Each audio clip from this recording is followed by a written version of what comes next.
來有打算，識得規劃好自己嘅財務，絕對係一件好事。不過最近我哋收到全先生嘅求助，不如我哋一齊嚟睇下點樣幫到佢啊！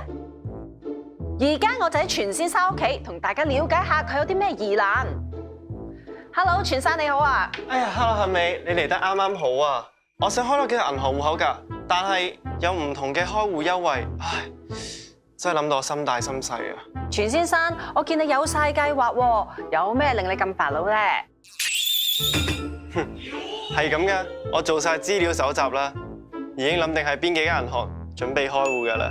A 銀行咧就有6000蚊現金回贈 ，B 銀行咧就有額外存款年利率高達5.8%，至於 C 銀行咧就送5000蚊超市禮券。但係我仲猶豫緊啊，因為我知道而家嘅最高存款保障額有港幣80萬。如果我喺唔同銀行開戶口，究竟有邊啲係受保障，又有邊啲存款係唔受保障㗎？唔使咁煩惱，等存款守護者阿寶幫下你啦。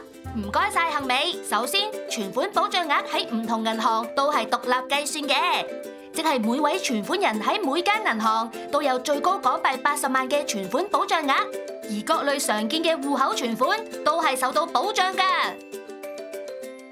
不過大家都要留意，金融產品同某啲銀行存款係唔受存款保障計劃保障㗎。例如離岸存款、結構性存款、不記名票據、年期超過5年嘅定期存款、儲值支付工具以及非存款類嘅產品。